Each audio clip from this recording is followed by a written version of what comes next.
In DeKalb County right now, thousands of people are under a boil water advisory as a water main break is now in its second day of repairs. Don Shipman has more. It's very difficult not to be open. Water main repairs stretching into a second day along a busy section of Claremont Road in DeKalb County. The owner of Atlanta Vintage Books keeping her doors open, but customers looking to rummage through their inventory of some 85,000 used books are tasked with navigating around orange cones. Which is a shame because hasn't been the best week for business being open from the snow and everything. The 30-inch main burst late Monday night, causing no or low water pressure for nearly 8,800 DeKalb water customers, or 22,000 people. DeKalb issuing a boil water advisory until further notice, impacting communities south of the break. The lower part of the county is where the water is having difficulties reaching, so that's where you're going to have the lower water pressures, not around the area where the break is. DeKalb County is also offering up free bottled water. All you gotta do is stop on over. Here's some right here at this gas station. You can also find it at a number of fire stations throughout the area. We love our bookstore. Back at Atlanta Vintage Books, they're using today's lull in customer foot traffic to spruce up and restock the shelves of their more than 3 decades old business.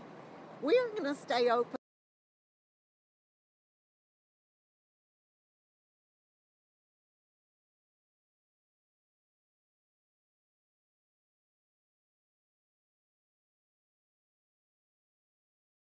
Joining us now to talk a little bit about making sure that the water we're drinking is safe. We have Rich Razgaits joining us, and you're the CEO of Flow Water, so you're a specialist in filtration. Thanks so much for being here. Joy, thanks for having me here. So, after this break, of course, thousands of people are under a boil water advisory. But of course, people have concerns maybe when the water does come back on that, they want to make sure that it's safe. What advice do you have for folks? Well, a couple things. One is water breaks and water line breaks are not abnormal, especially when you have aging infrastructure that's been around for 30, 40, 50, 80 years. Construction, seismic activity, these are all things that can cause water line breaks.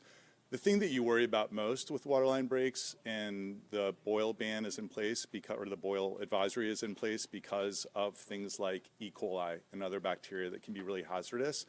So, in terms of what people do, one is you got to boil your water. So 3 minutes, rolling boil, that's one thing that you need to be able to do. And then if we go from there, there's other things as it relates to how you hydrate your pets and how you brush your teeth and wash your dishes and clean your clothes. So we can talk about that if you wish as well. Yes. So what should we be thinking about? I mean, you had a couple of ideas for our viewers, when we were talking casually, things that we may not have thought of. A lot of times we make a distinction between water that's safe for drinking and water that's safe for showering. And you make a point that, hey, maybe if you have an open cut, it may not be safe for showering either. Yeah, so if you're showering, which is fine to do, even if you're under a boil advisory, couple things. One is just be careful about the water that gets near your nose and mouth and any nasal passages or any oral passages. The other thing is just in terms of shaving, whether shaving your legs or shaving your beard, that's something that I would just skip during this period of time because there's various entry points for bacteria that you just want to avoid. Same thing goes with washing your clothes. When you're washing your clothes, you want to be able to use it on a high heat or a high wash cycle, but then you also want to make sure that they're fully dry and not damp before wearing them again. Same with washing dishes. It either needs to be with boiled water or you need to use the sanitized cycle in the washing machine or the dishwasher so that it reaches at least 155 degrees or higher. And I could see that definitely with washing dishes. I'm a little surprised to hear you say that with washing clothes, that we have to really be as cautious as you say when it comes to washing clothes. Why is that? Well, it's just because of the wetness of it. And so as long as it's fully dry, then you've really eradicated the potential for bacteria to be in there. But while clothes are damp, wet, moist, that is basically a carrier for bacteria, and you want to be able to eliminate that, and drying it fully is one way to eliminate that. Okay, well, that's an interesting thought. You make a point that I don't want to say in one particular area, but really around the country, we're seeing aging infrastructure. It's just kind of the process of infrastructure kind of as time passes that things are going to break. Do you think that we need to think about filtration a little more, maybe as individuals and maybe as a society? We do. I mean, the way I would think about drinking water today is that it's like you get in a car and you have a seatbelt and you have an airbag probably. But the seatbelt equivalent in the world of water in the United States today with the aging infrastructure is that we're really in a world where we have to treat our water twice, right? So municipal water does a great job and the best job that they possibly can in treating that water to get it to one place in time and one point in time. But then as that water gets delivered through very aged infrastructure where there's other pharmaceutical herbicides, pesticides, glyphosate, commonly known as Roundup, that make its way into the water, you really have to treat it at the point of dispense. And so we highly recommend that people either filter or purify their water when it's coming out because we have an infrastructure problem in the United States today. And there are chemical cocktails that are being formed in tap water, and that doesn't even touch upon things like lead and other heavy metals that are very pervasive across the United States. So ultimately, the way to solve this problem is treat your water twice. You've talked about the fact that there are so many chemicals that we may not even be aware of that are just in the environment. Maybe even if we're on well water, perhaps, maybe in municipal water. It's a little bit concerning, quite frankly. And you have some background information you wanted to share about what is really regulated. Well, in the United States today, there's a thing called the Safe Drinking Water Act of 1974, and it actually goes back 50 years, and it's been very minimally updated since then.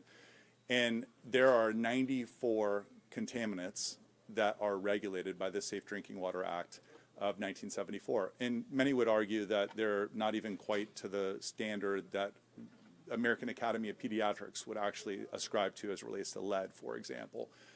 The problem is there are tens and tens and tens of thousands of chemicals that are being used across the United States today. And that could be everything from agriculture to manufacturing, and all of this runoff ends up making its ways into lakes, tributaries, streams, and then ends up in municipal water. Municipal water was never designed to withstand the level of contamination that's happened to our soils and agricultural land as well as runoff over the last 50 years. And so we now live in a world where we've got tens of thousands of chemicals that are in use in the United States, only 94 of which are regulated by the Safe Drinking Water Act.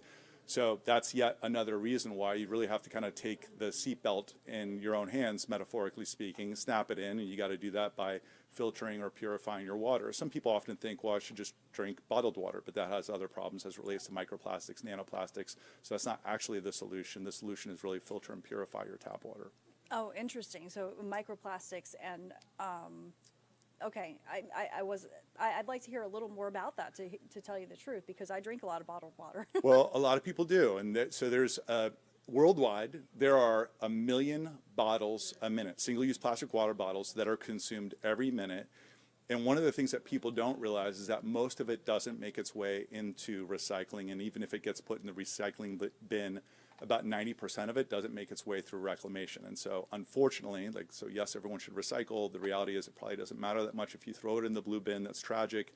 But it ends up in oceans, lakes, rivers, and landfills. And then plastic doesn't biodegrade. It just turns into lots of little tiny pieces, and those tiny pieces turn into things called nanoplastics, which you can't even see. And now we're literally drinking our plastic. So the average American is eating or drinking 1 credit card's worth of plastic every single week. And those people that drink bottled water, some data shows that they have 10,000 times the number of microplastics in their body, or up to, as a result of effectively water that's just sitting, baking in plastic, and that plastic breaks down, and then you end up ingesting it. And so kind of the headline on that is, quite unfortunately, even if you're not drinking bottled water, you are drinking your bottled water, and it's being found in everything from brain tissue, umbilical tissue, placentas, lungs, and we're literally turning into plastic. So that's one of the reasons that we got to extract it out and not let it get into our bodies in the first place. Yeah, that makes sense. When it comes to filtration, what can people do, in their own homes to protect their own families? Is it expensive? Is it difficult to, basically filter your water and create more safeguards for yourself and your family? This is a great question. And so people should take safeguards. And my advice always is, whatever safeguards you can take and that you can afford, something is better than nothing, right? So if you just have a single stage carbon filter that goes into your fridge, And sometimes they make like 3-ply carbon filters that have sediment and pre-sediment as well as carbon in it that goes into a fridge, and drinking out of a fridge filter is going to capture a lot of things. For example, microplastics. You can get almost all of those microplastics out with a fridge filter. If you want something that's more potent, that's going to remove things like Roundup, pharmaceuticals, herbicides, heavy metals, and just extract everything out of the water that should not be in there other than H2O. What you really want to look for is a system that does purification, and that's commonly known as reverse osmosis. At Flow Water, we have a proprietary form of that called advanced osmosis, which we put into businesses, hotels, schools, gyms, and corporations. But on the consumer side, gold standard is using something that's reverse osmosis, but I would certainly advocate for any type of filter is better than no filter, even if it's a minimal one or something that you just slide right into your fridge or you put into a pitcher on your countertop. All right. Any final thoughts? Well, I think the best thing that we can do as consumers is advocate for ourselves. And so, we believe it's a fundamental human right that everyone has access to clean drinking water that they can trust, and that this is something that we need to restore in America today. And the best way that we're going to do that is by advocating for it. Some of those solutions are long-term, over tens of years, and might cost $1 trillion. Others are things that we can do today, and treating our water twice today is a safeguard that we can put in place for a healthier future as well as healthier families. All right. Thank you so much, Rich Razgaits from Flow Water, with your insight into this. Thanks, Troy.